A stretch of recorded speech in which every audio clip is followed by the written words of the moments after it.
Welcome back to the Acceptable Chess Weekly Roundup, where we take some time to look back and celebrate our successes, lament our mistakes, and learn how to do it better next week.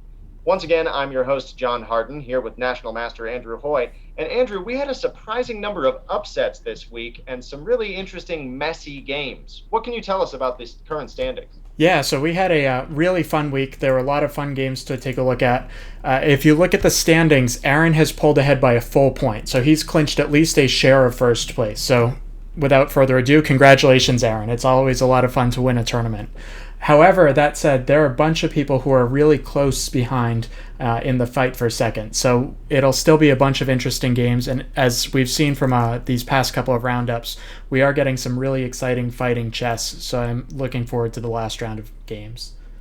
Absolutely. And on the theme of fighting chess, Andrew, I think looking towards our topics and trends this evening, uh, fighting chess came into it, didn't it? What can you tell us about the list of topics and trends that we thought were most relevant? Yeah, so I think there were a couple of things that we wanted to talk about this week. And it really starts and ends with attacking chess.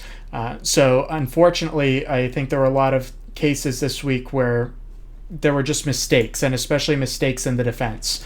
So when you're playing attacking chess, and even when you're being attacked, think defense first. It's always better to be attacked and let your opponent sacrifice pieces unnecessarily and then clean up and win at the end with your extra material, especially if you have a chance to give some of that material back.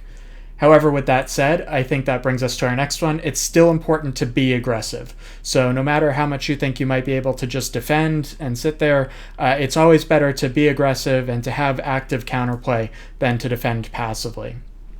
And this really starts right out of the gate. So even on move 5, there can be tactics that will win a pawn or win a piece or put away the game right out of the opening. So the next one is to just come ready to play.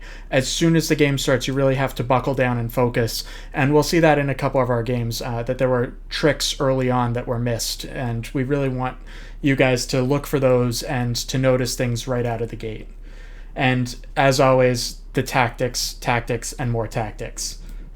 Absolutely. Our first effort here was actually between Dave Morrissey and Tyler Jakes, working to score another full point for Dave and to get his first win for Tyler. This game was a messy, interesting battle, and I think a really good example of this be aggressive point that you were talking about, Andrew. What can you tell us about this game? Yeah, so let's get right into it. So we started off with a Smith-Morra gambit. If black takes the pawn, usually white will respond with c3. And the idea here is that white is giving up a pawn, but white's going to have some very quick development. White already has an extra piece developed, and our good friend Mark Esserman has written probably the Bible on the Smith-Morra gambit, Mayhem in the Morra, so you can check that out. Black, of course, declined this by playing b6, and now we kind of get to a chaotic position right away. So in this case, I think this is an interesting position already. White could play a move like c3 to defend the pawn. White could take right away. White chose to play e5 in the game, and I don't really love e5 as much as other moves. Knight f3, for example, might have been the way I would have chosen to continue, and we've already said that this is fine for white, and I think b6 is not really a valid plan in the Morra gambit. So I think it would have been more likely that black would play bishop b7. And now because we've kept our classical pawn center together, we have the option of playing d5 to really shut down the bishop forever. A move like e6 is going to be met by c4, and this bishop is really out of the game on b7. Yeah, So that looks punishing. yes, definitely. After e5, black got right into it and started counterattacking the center. White defended with f4, and now this kind of speaks to that come ready to play. Black noticed that the d4 pawn was hanging and grabbed it immediately, and the knight is stopping any sort of trick on the long diagonal that might give white some counterplay for the pawn. So I'm going to go through the next couple of moves pretty quickly because it was just kind of some white is definitely going for the be aggressive mindset. White's down a pawn. It's really important to try and get something for your pawn. And in this case, white decided to try and attack on the king side. It is important to note, though, Andrew, right, that although this is aggressive in a sense, that probably developing his pieces and putting them into position to create some real attacks would have paid off with better benefit. Possibly. It's hard to say because I think that a move like f5 is perfectly acceptable here. Black really is suffering from his lack of development. So I think that anything that white can do to open the position quickly has a real chance of paying dividends for him right now. Fair enough. I don't think this next move, g3, is the best move in the position, though. And black definitely shows us why with this bishop b7 move on the long diagonal. And now we do get a little bit of a messy position. White played queen g4 attacking g7, giving up the entire rook. Black decided to defend with g6. And after f6, I think this is kind of a key moment in the game. White has given up a pawn already. White is giving up the rook on h1. There's no way to defend it that is productive. A move like knight f3 is going to run into h5. So the real question is, what should black do right here? In the game, black decided to take on f6 with the knight. I think a better move might have been to actually go backwards with the bishop. It's kind of funny that we're undeveloping one of the few pieces that we've developed, but the chance to win this rook is so strong that there's no reason not to. And even something like this, there's really no way to defend all of the pieces here, and black is going to be up a massive amount of material. A strange example of when ignoring your coach's advice might actually have paid off better. Exactly, yes. So anyways, let's go through the rest of the game relatively quickly because white did come up with a pretty nice attack, all things considered. So white has held on to the rook. Black does have a couple of pawns for this piece, so he does have something.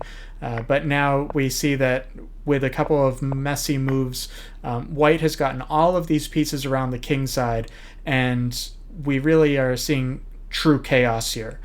This is another moment. If you think defense first, you might notice that the rook on a1 is hanging. A move like rook c1 is possible. A move like even something really crazy like knight c2 is even an option, because if we take this, there are going to be discoveries once this bishop moves. And I think it's just a position where there's an awful lot going on, and I think taking this rook is a little bit premature.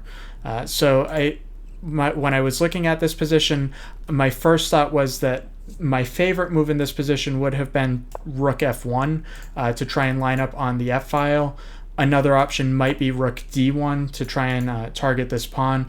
I think rook f1 makes the most sense, but again, we have lots of options. And after we take on b8, giving this rook with check, and the fact that this light square bishop is here ready to attack, we just got to a very tough position for white to deal with. Right, yeah, I noticed that position gave you pause there, Andrew, because the evaluation changed on a single turn. Yes, I went one move too fast. I wanted to stop here as well. Right. Seems like Tyler made an ill-fated decision here. Yeah, exactly. So I think Tyler just didn't notice that the queen was hanging here.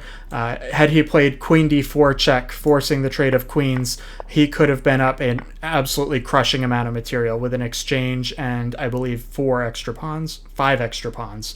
And that should have been enough to close out the game from here. After he lost the queen, white did a good job of attacking, and even though white missed this mate in 2 here, white did eventually find enough to win, and I think that's an interesting way to start off our week of games. Absolutely. I will say one last thing on this game, that I did commend Dave for his, although he did miss the more aggressive options, his conservatism in controlling the pass pawn and disallowing any tactics of any kind. Given how many mistakes we've seen this week, I actually thought it was commendable to play that way, and just, again, thinking defense first and keeping himself from having anything truly awful happening when he already has the game more or less wrapped up. Yes, definitely. Moving on to another effort where I thought aggression was key. I want to look at this move because we have this effort here of Andrew Larimer versus Ted Vogt, and Ted has gone for this line a couple of times in this tournament. And Ted, I am calling you out publicly. I don't like this knight takes d4 line. This is a good example of when aggression can actually be a bit of a problem, because after knight takes d4, queen d4, we see a classic misunderstanding. The queen is out early. We've all been taught many times that having the queen out too early can be a problem. But here, black has no real productive way to attack it. So a much more aggressive, oddly, way to proceed here is rather than trading the knight off right away, doing something like bishop c5 and making the knight a target. This allows you to get more development and actually leads to one of my favorite lines in all of chess, where if white takes the knight here on c6, black has the very sneaky queen f6 before he bothers to take the knight back, because of course there is this little niggling problem that there is made on f2. So something really cute and a good way for black to consider playing in the future. I'm looking at you, Mr. Vote. But that is not what happened. So black takes the piece and white gets this enviable position where the queen is very well placed on d4. We can see how it is restricting the development of the dark squared bishop, making that more difficult as it flails around with my green arrows. And black, quite wisely, plays d6 to control the e5 pawn, but now has to deal with some crowding, right? Let's say some lack of space, some difficulty maneuvering. So after a few more moves, we do see black make some very sensible play here and manage to exchange off a few pieces, which does help to ease the burden of the defensive task, right? He manages to get this knight off, but white makes some very good play to, despite a few trades, never quite let black get comfortable. Bishop to f4 puts a little bit of pressure on the d-pawn, right, which is followed. Yes, another important note here that I wanted to mention. The rook, of course, should probably come straight to d1. Mm-hmm. One thing that you want to think about in positions like these when you're moving your rooks is which rook is going to which file, right? This is a very common thing that confuses early, inexperienced and relatively new players. And the key for most positions to help you resolve this difficulty is actually to think about the other rook. So if you're thinking you'll move the f rook and you want to know whether or not that's good, think about what it does to your a rook and vice versa. So here, it should be reasonably clear that rook to a to e1 is not as good because it really restricts this f rook in kind of a nasty way. And you can see also that the traditional idea of something like f4 here is a little slow, right? We're going to need a couple of turns to even make it happen, and then a few more turns after that to get it to connect with anything. So probably here we just think, okay, let me put this rook on the d file to pressure the d pawn. Let me put this rook on the e file, and that all makes sense to me. Of course, this would be nonsense, right? Leaving this rook to just twist in the wind. So just a small thing, but something that I think players can do a lot with if they start using it in their games. Anyway, after this, I think Andrew shows some very excellent and accurate play. Pressuring the pawn, right? After the pressure, trying to bring the pawn, another pawn in to kind of execute the pinned piece, as Nimzovich calls it, right? Not being deterred by c4, finding a way to even put yet another piece on this difficulty with the dual threat of not only taking this pawn, but of course, if black plays the relatively obvious d5, white had this idea in his back pocket, yet another pin, and this is going to pick up at least the exchange because black has no profitable way to be able to defend against this nasty mate threat. Something like g6 is met immediately by bishop takes f8.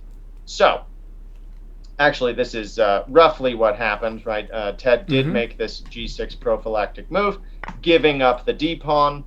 And honestly, after that, Andrew just kept the pressure on, avoided exchanges, and then found this very nice tactic. Rook e7, yes, gaining the 7th rank, putting pressure on this f7 pawn, threatening, of course, mate in 2, queen takes.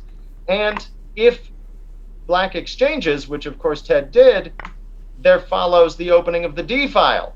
And so now the d8 square comes into question. And after queen e8, rook d8, black resigned in the face of something like either queen takes and thank you, you will have to give me that rook to keep me from having two ladies. And on the alternative being, well, actually, not much because the queen is pinned.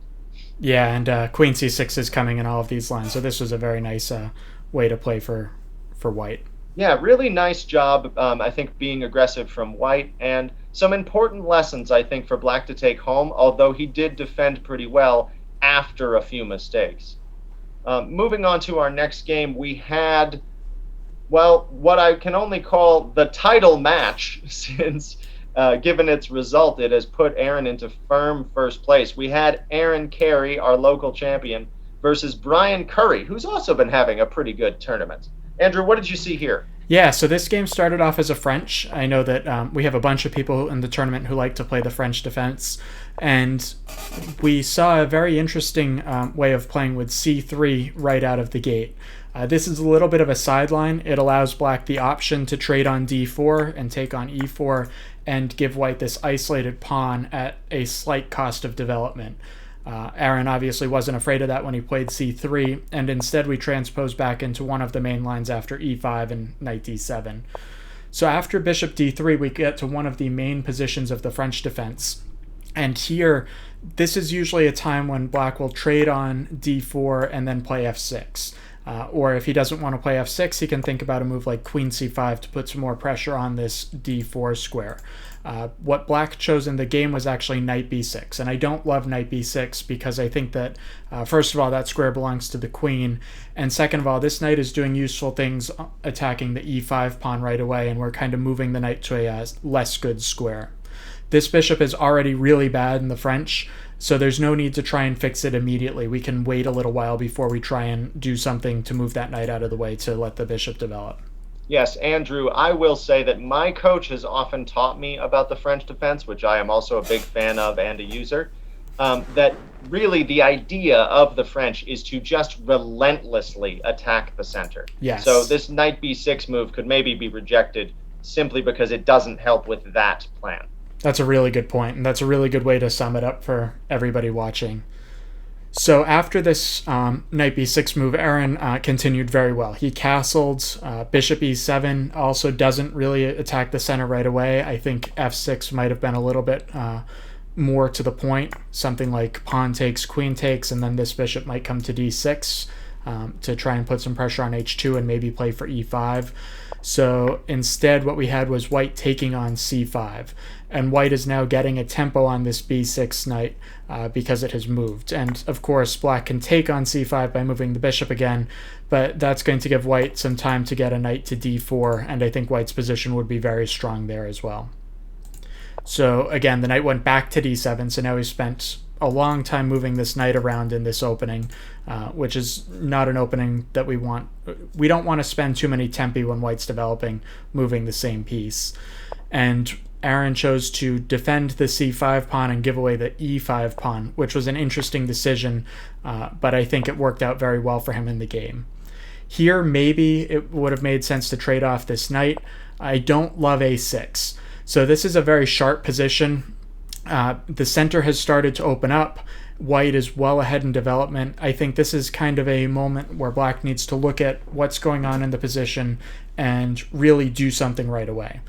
Even yes, Andrew, briefly interrupting. I remember saying to you shortly after this game concluded that right here was when I was saying to myself, I have lost so many games from positions just like these. I've won the e5 pawn. I know that's often an important strategic point for black to achieve, and yet there's so much game left to play, and my king still doesn't feel safe. Yes, exactly. So just to give one example line, and it really goes to what you were just saying, we can start to attack the knight. I think the knight has to go to g6, and now black's plan is going to be to play for e5. So white is going to try and stop that by moving the knight to put some more pressure on the center squares. Black's going to continue his plan single-mindedly, and then after a move like a4, we can finally achieve e5.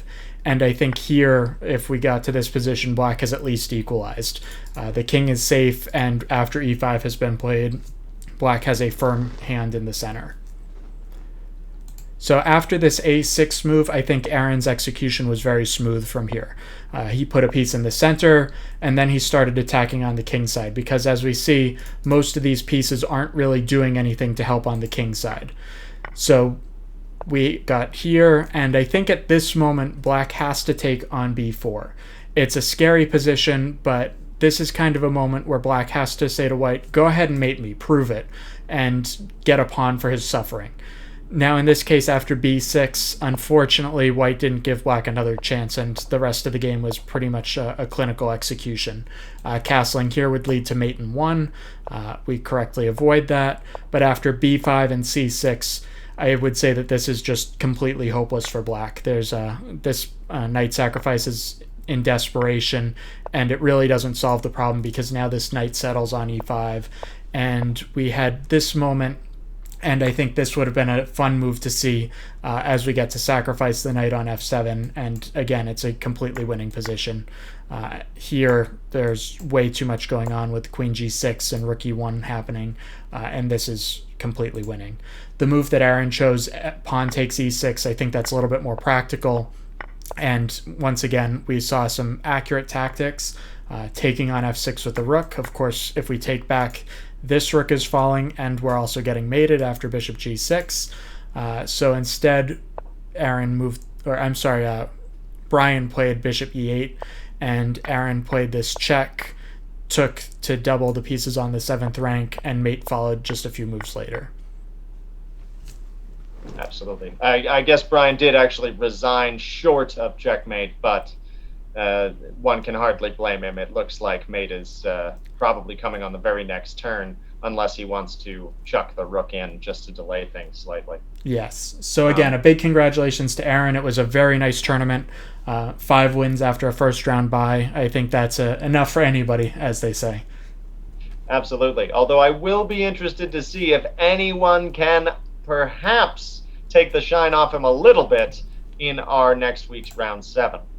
Moving on, and continuing to look at some of these themes of messy chess and thinking defense first, we had this effort of Chris White against Charlie Larimer. Now, Charlie's been a perennial contender, I would say. Through every round of this tournament, he's played some pretty solid games against some pretty solid opponents, and even when he's lost, put up a very respectable effort. This particular game was no different for the vast majority of it. We see Chris White opens with a setup we're going to see again later in the tournament, where we have these partnered pawns, if you will, a term I just invented, on c4 and e4 that are both linking arms to clamp down on the central square d5, right? So we can see what's nice about the way that White is playing is that he's got a definite and concerted strategy. The knight, the c, and the e pawn all help each other with this kind of plan. Of course, the downside of playing this way is that it does give the d4 square away and offers black some opportunities maybe to play for development around it, right, as White has set his structure in a very rigid way. But overall, I'd say that it worked out reasonably well until this move, right, where Charlie immediately pounces on Chris's mistake. Generally speaking, we say the knight on the rim is grim, or the knight on the rim is dim, and this one is no different. While I can certainly see the appeal of a maneuver like knight to f4, where we can see now we can actually pile up on this d5 square, the problem is he's never going to get there, and Charlie immediately executes, right, taking the knight, trading away the bishop pair, but really that's not such a concern, especially in such a closed-up position. What Charlie has achieved is he's guaranteed that, first of all, White's castling kingside is now going to be very suspect, and he is probably going to end up with some endgame weaknesses. So this probably was not the best decision, and I think Charlie's already jumped out to a comfortable little lead. After a few more moves, I think we see some fairly sensible play from both sides. Right, I'll move things along. The knight jumps into the d5 square, and Charlie makes some reasonable moves, not ready to commit yet, right, sort of seeking out, figuring out what his opponent is doing. Leaping into the d4 square, which is obviously a good idea to take advantage of that weakness, right? We see the knight uncovering and reinforcing that point. Really, I think for the most part, the game is more or less in hand. I don't know that I like this move, I will say. I think that this knight is such a beautiful piece and a really lovely part of Black's position. I don't see much reason to trade it for a bishop that is really not doing much. Yeah, I agree. Even winning the b2 pawn, I don't think it's enough to give up that knight. Yeah, absolutely. I think this might be the right place to start really focusing in on this theme that we mentioned at the top of the program, which is about thinking defense first. In such a position, although you do need to make some trades and you do need to start working your way towards the win, it's also important to recognize that Charlie already has a really nice position, and White is already quite uncomfortable with a lot of potential endgame weaknesses. So, trying to compromise things in order to win a pawn, you have to be very careful, right? You might stand to lose a lot of the advantage that you've already built up. Where just sitting and waiting, you might realize that White has actually a really hard time, perhaps an even harder time progressing than you're having.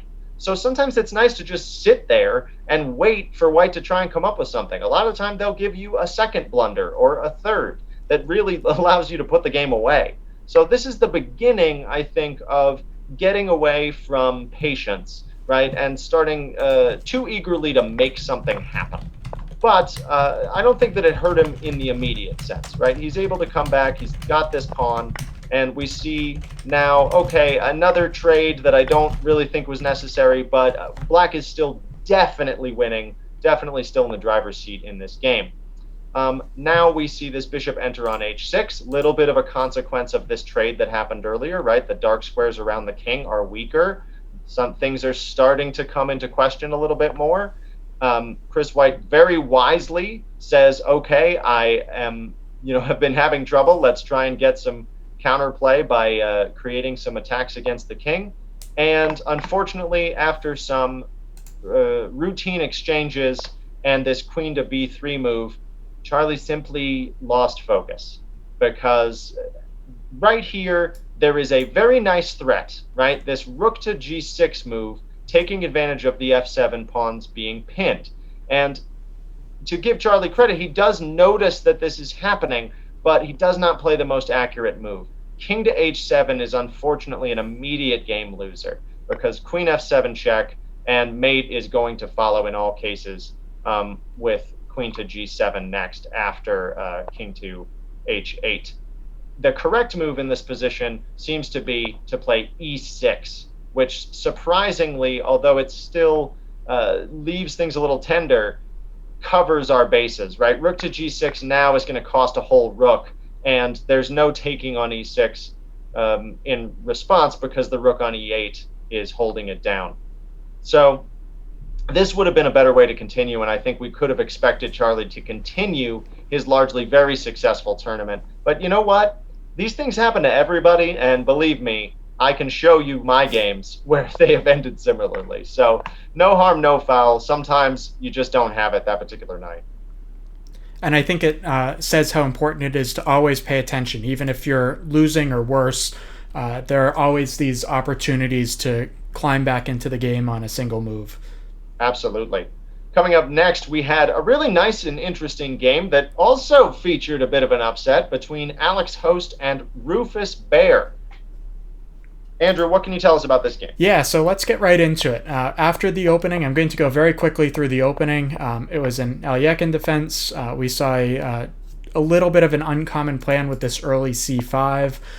We get to a position where White has a bunch of attacking ideas. So we're going to trade off all the pieces on d5. Now White has a little bit of this queenside pressure.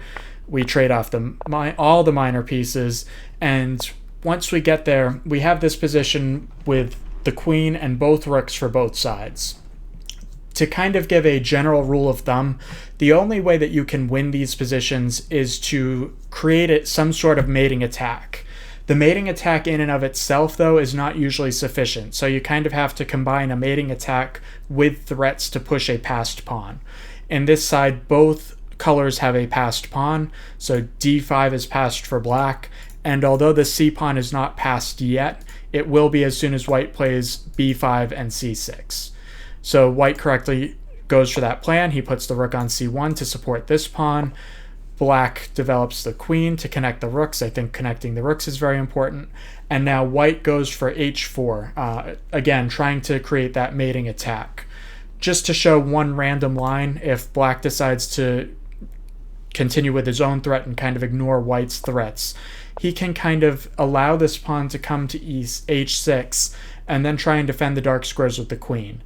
In all of these queen versus rook positions, the queens are really the only things that can take advantage of a color complex. So because black is weak on the dark squares, it's very important for black to put his queen on a dark square as soon as possible. So queen e7 would really be the only way to hold this position. And we could get a position like this, and I think that both sides have excellent chances to win. White's attack has kind of fizzled out, and this h6 pawn might become weak in an endgame, but at the same time, white still can create an attack by lifting a rook and bringing the rook to the king side. So what black chose to do in the game was to play h5, and white lifted the rook, and then white played g4. And I really like g4. It's an attempt to open up the position right away. In the game, black took on g4. I think that it might have been a little bit better to take on c5 and isolate this pawn.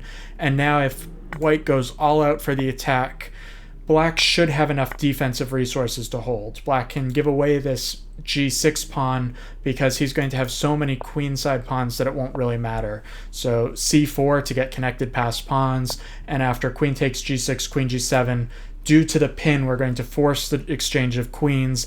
And even though black is down a pawn, I believe that black is better in this endgame. So again, just to show one more quick line, the black king is supporting his pawn chain. The white king is very far away from the action, and d4, c3, and d3 are going to come very, very quickly. So again, despite being down a pawn, black is a little bit better here. I have to interject here, Andrew, just with something that I find completely fascinating about that line that you just gave, which is the way that in letting white be the one to take on g6, the sneaky virtue of this seems to be that we are able to get our f7 pawn out of the way. We see so often in these positions how this f7 pawn, although it's vital for maintaining the pawn chain, can sometimes mean that the queen is not able to bring herself into the defense, which leads to a lot of these sack, checkmate kind of situations, right, with the open files. So by allowing white to take first, black gives themselves this defensive resource of queen to g7. You're exactly right. And more than that, black can also use the 7th rank for the rook and bring the rook to the 7th rank as well. And these defenses along the 7th rank are very common in many mating attacks. So let's get back to the game because I do think that the game was very interesting as well. So after trading on g4, white decided to put all of the pieces on the king side and try and mate here. I think that rook h3 might be a little bit of a waste. I think h5 would probably do the same thing and maybe even better because, of course, black cannot take because we have this beautiful idea of rook h3. And even though the queen gets pinned to the king, rook takes h5 as checkmate. And that would just be a really nice way to finish the game here. Instead, we had rook g8 happen. White moved the king out of the way, although h5 was still possible here. Once again, we can't take because we just transposed to this gorgeous mate. So after pawn takes h5, we get to a critical moment for black, and black really has to find an accurate move to hold the defensive position here. So this next move, black's defensive move, this is our move of the week, and black played the beautiful g5, shutting down the g file and making sure that he would not get checkmated by the rook coming to h5. I have to say, Andrew, we are big fans of the little subtle moves on Move of the Week. Yes, definitely. So a couple more moves. Let's go through it. We had f4, the queen takes, and now white has some pressure on the f file. And I think this is an interesting moment. So black played c4. Before that, when we were talking about other lines, the correct plan was to get these two connected passed pawns. In this position, c takes b4 is also a strong plan. This is kind of because the c file can become such a strong counter-attacking idea for the black pieces. Even if we give up a trade here, something like this would be totally fine for black. Everything's defended well, and this d-pawn is very quick. After queen takes f7, I think it might even be better to play rook takes, because now we can force this position with a rook behind the d-pawn, and this would just be a nice way for black to start pushing this d-pawn, and I believe that this would give black enough to win the game. Absolutely, yeah, that looks very scary. Suddenly the rook that was behind the passer here on h3 looks a little flimsy with the king so naturally able to blockade, and the d7 rook keeping any harassing checks out of the question. Exactly. Yes, and we're back to what you were saying about defending along the seventh rank. That just makes such a difference. But to Absolutely. get back to the game, after the trade on f4, black played c4, and now white just decided to go all out for this mating attack. Black continued to push this pawn, and after queen f3, I think that white has overpressed a little bit. So black has taken advantage of that to push his c pawn to c2, and black should be winning in this position. This is still a little bit complicated, and it's important for black to play very, very accurately in order to close out the game. So after queen c7, we had queen d3 check. Again, it's always a good idea to get an extra piece into the attack. And we had a few more moves, threatening mate in 1 on h6. Black defended that. And now we get to this critical moment. I think that this move in particular, rook h7, is a huge blunder. Unfortunately, it gives white the chance to close out the game very, very nicely.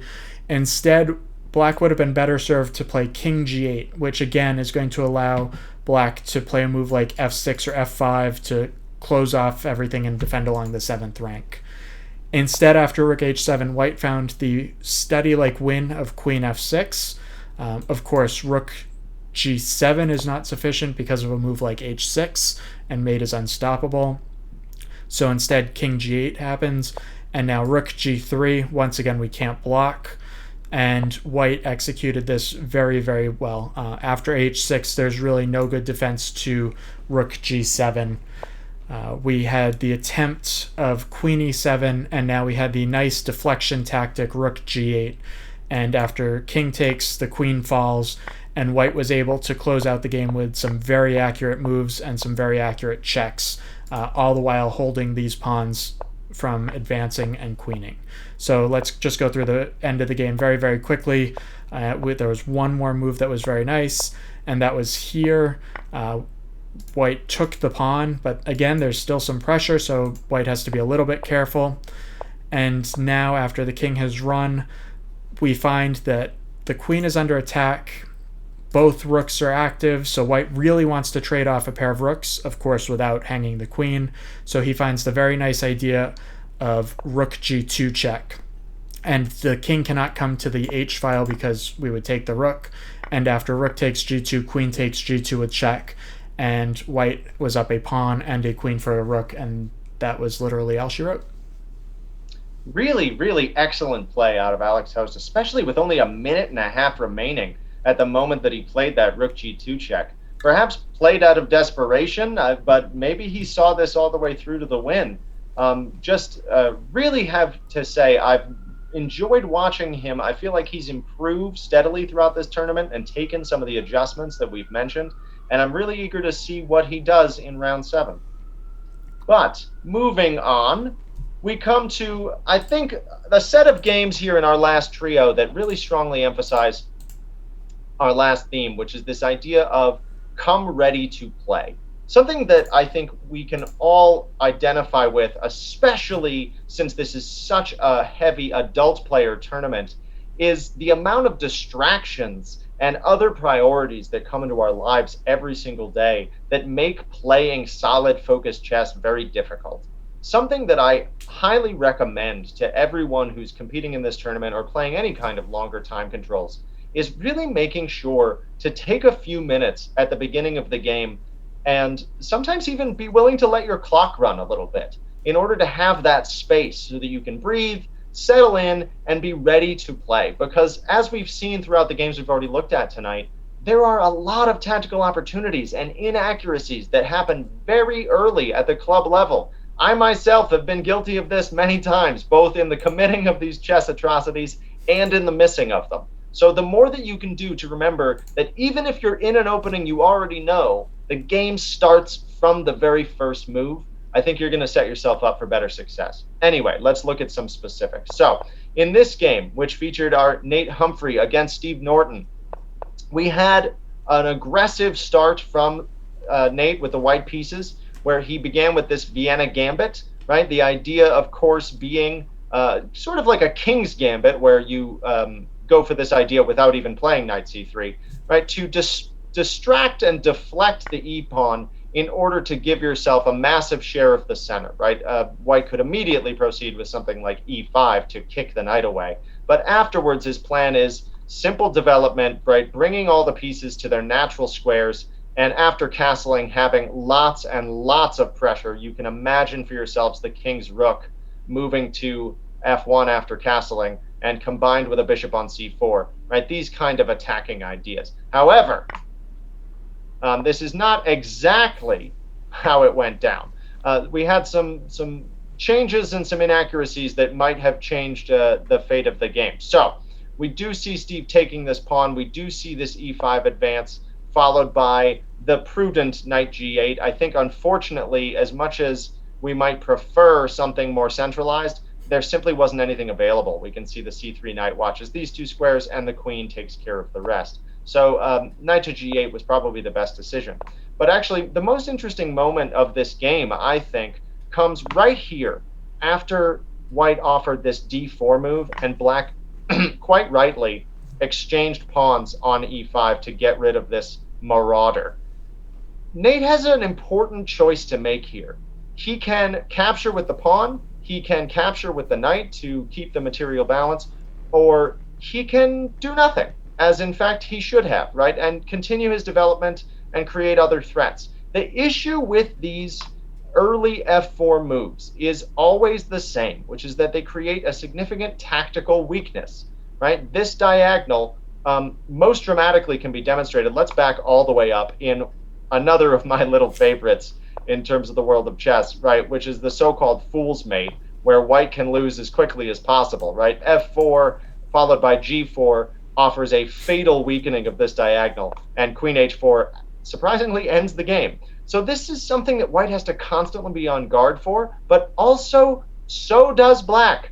After white made the unwise decision to capture with the knight here, black had a really good chance to upset the rhythm and start playing the game on his own terms. Something like queen h4 here is very difficult to deal with. We can see that the g3 move is not available because this pawn is at the ready, right? F takes g here leads to a renewal of the attack, right? We can see this discovery is still coming, and of course something like this is unfortunately just absurd because the rook is hanging, and probably even something like queen g3 check is still winning, although of course we should take the offered material. So this, I think, was black's best chance to be able to take over the game and avoid letting white have all the fun, and I think Steve will not let this drop next time now that he's seen this pattern.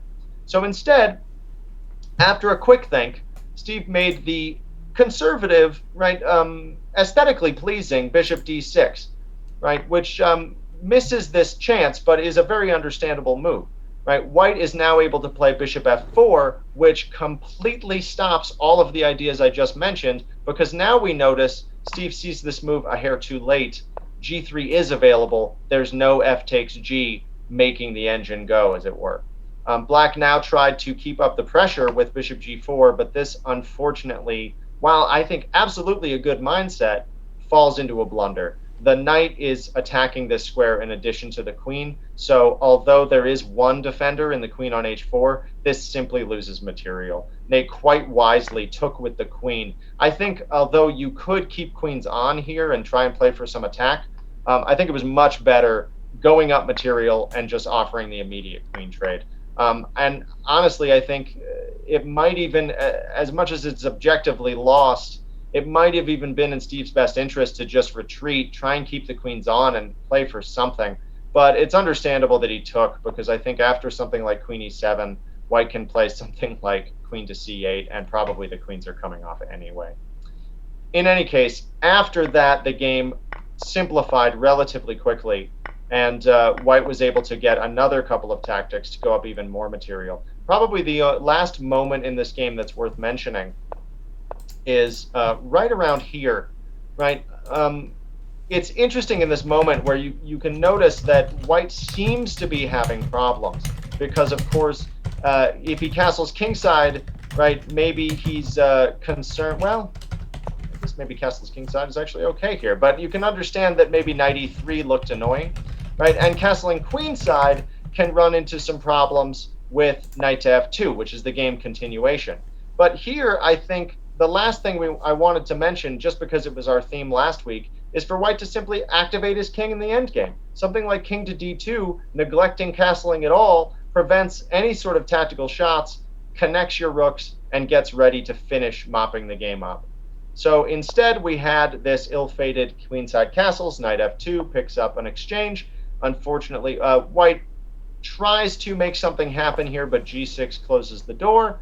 Unfortunately, even though this is a tactic, it's just not enough. We can see after rook to e1, black realized that if he takes the offered material, after something like rook takes rook and king takes, he's still going to be down a full piece and several pawns. So instead, we had a trade of the rooks, right, and a winning of the bishop, but after this, it was pretty much all she wrote. Yeah, very interesting game, and I think it shows how much material you can give away to close out the game and just remove all complications when you are up that much material. Absolutely. All right, so now we get to another interesting game, and I think this one was between Bill and Danny. So Bill was playing white, and we saw a pretty typical opening these days. It's the idea of playing this knight f6 on move 3, and we've all seen these crazy positions that we've gotten in the World Championship, and white wants nothing to do with any of these chaotic positions that lead to quick endgames, and instead he transposed into a 4 knights with knight c3. So after bishop c5, I don't like taking on c6. I think it's better to castle. There's no need to take on c6 before black forces it in any of these Lopez structures. It's generally better to keep the tempo. And then after bishop takes c6, pawn takes c6, we kind of transpose to a normalish looking position where the queen is out of the way. Bishop e6 is going to happen soon, and black will consider castling queenside. And in fact, that's more or less exactly what happens. d4 is an interesting idea. Even here, we could still castle because of this pin on the queen. Black chose to take on d4 first. And now after bishop g4, queen d3, we finally see long castles. And now, unfortunately, white missed that this was now an attack on the knight and played bishop g5, which gives up this whole knight on d4. And that was enough for black to close out the game with the extra piece now. And black very quickly traded off the pieces on c3. We could have tried queen c3 and something like this, but here just being down a bishop is too much. So white went for the desperate queen takes rook, and we got to a position with 2 rooks, but they're really not doing anything.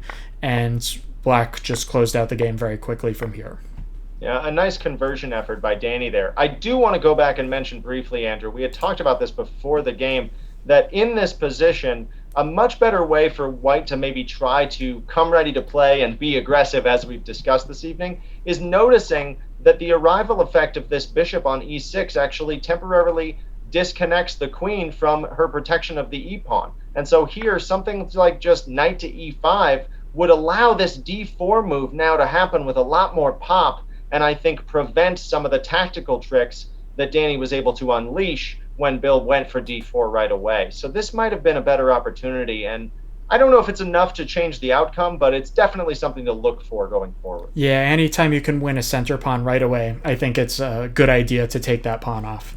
Absolutely. Moving into our final game of the evening, we had yet another member of the heroic Larimer family, this time Robert Larimer, against perennial favorite and strong player Lenny Shogun. So once again, looking at this game, we see a similar idea of this c4 and e4 set of pawns taking over d5, but the move order here is a little bit more unusual, right? Andrew, what is the normal way for this to proceed? Yeah, so I think this c4, d3, e4 pawn structure is fine for white. But e4 right away is a little bit premature, and black definitely shows how to take advantage of that in the game. Something more normal would be knight c3, and then we might choose to fianchetto this bishop. E3 and d4 is a possibility. It's just a very flexible position that doesn't rule anything out. Right. Absolutely. After e4 right away, Black can demonstrate how to take advantage of this move order.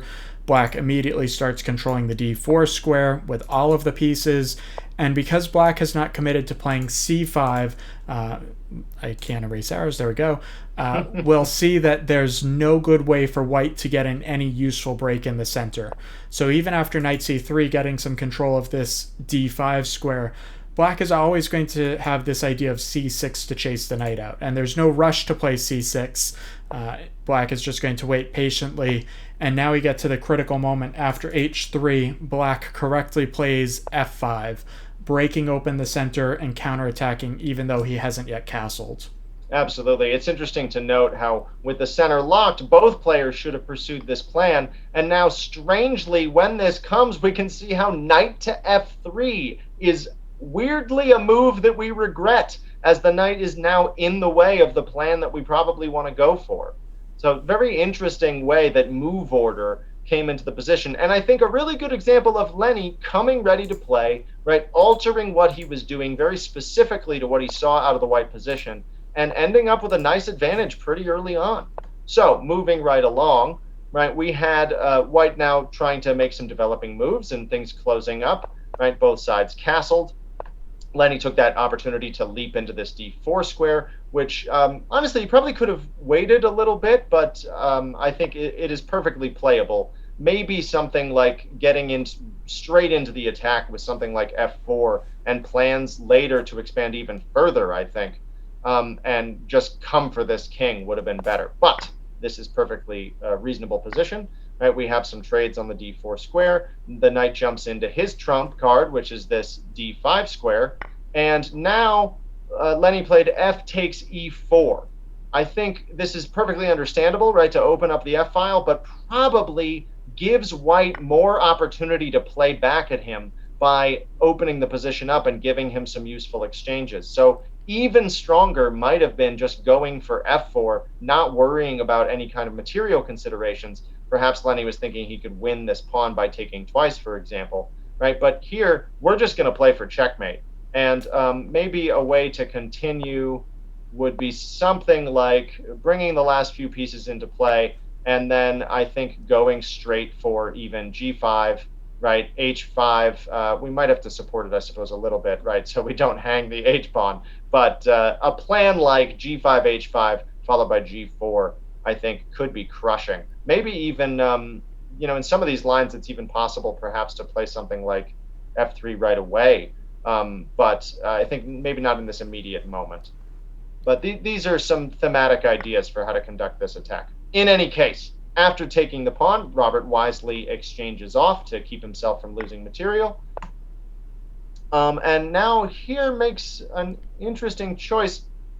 Andrews, there's something nasty here I'm missing. Why not just take back on e4? What is Robert seeing that I'm not, that bishop e3 is perhaps the best move? Good question, and in this case there's just too much pressure on this f2 square. So a move like taking on e4 would run right into bishop takes f2, and of course we can't recapture because the queen is there, and even here after moving, we're already going to run into huge problems with this h3 square, and I don't see a great way to stop the idea of bishop takes h3 with mate coming right away.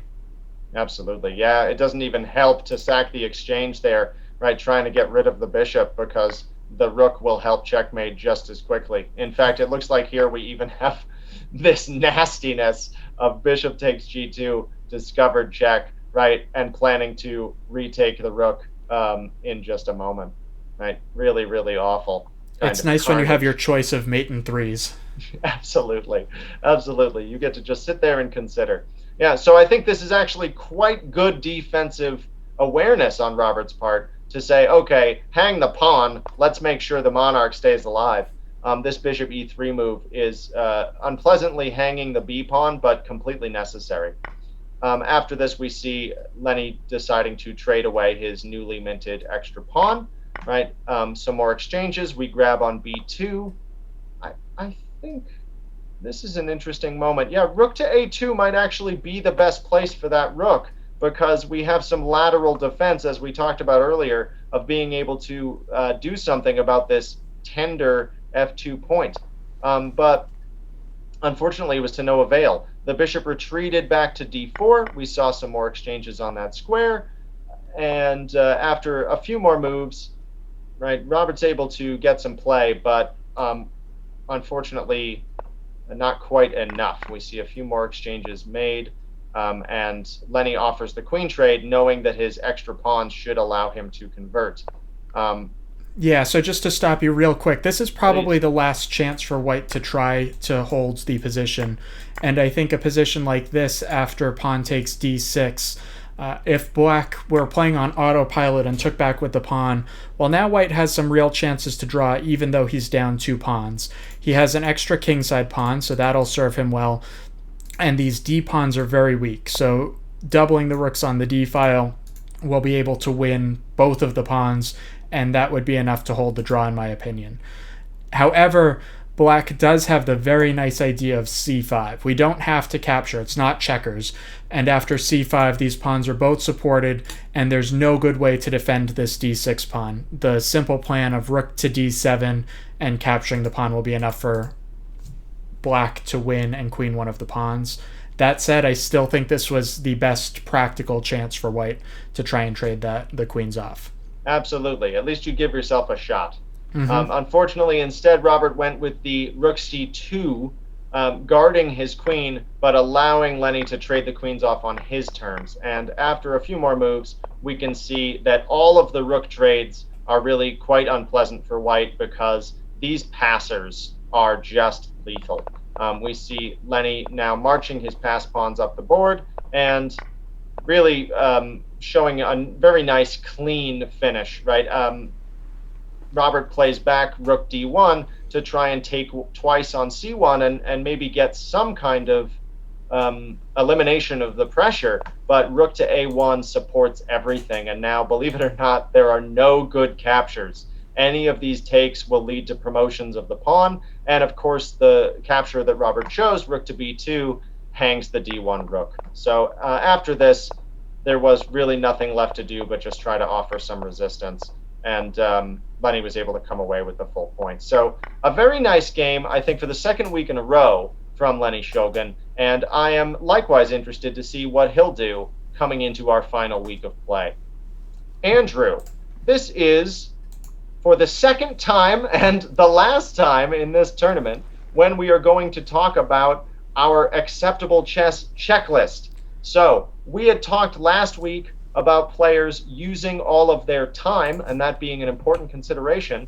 Didn't quite see that as much as I would have liked this week, No, there but were a lot of quick moves, and unfortunately, some of them were very bad. So I think it's important to continue to use all of your time as we're playing. And to jump to the punchline, our goal for the next week is to finish strong. So hopefully everybody has a chance to play one more game and really focus on playing the best moves and finish off the tournament with a game that you're proud of. absolutely. Not everyone can win, but if you are executing on the principles and feeling like you are strategically working with a plan, I think you can feel proud next week, regardless of the result. But that is not quite where we are going to leave things this week, as we do have a special announcement.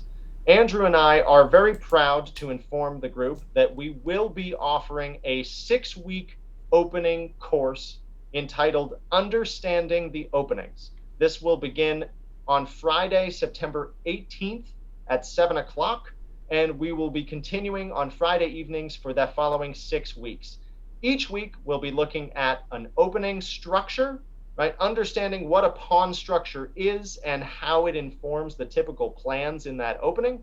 We'll look at a famous game or two, depending on time. And then I think most exciting of all, we'll end each evening with a thematic tournament. So everyone in the class will be invited to play in a tournament on Lichess where you are forced via the computer system to play in that opening, giving you a chance to explore something hopefully out of your comfort zone and make use of some of the ideas that you've seen for that previous hour's lecture. So we hope that all of you will be joining us. The price for registration is $20 per class, although I do believe we'll have some offers up for people who want to take all 6, and more details about that will be released tomorrow. But I think we've said quite enough on the subject of this week's event. So Once again, I am your host, John Harden, here for National Master Andrew Hoy, and thank you once again for watching Acceptable Chess.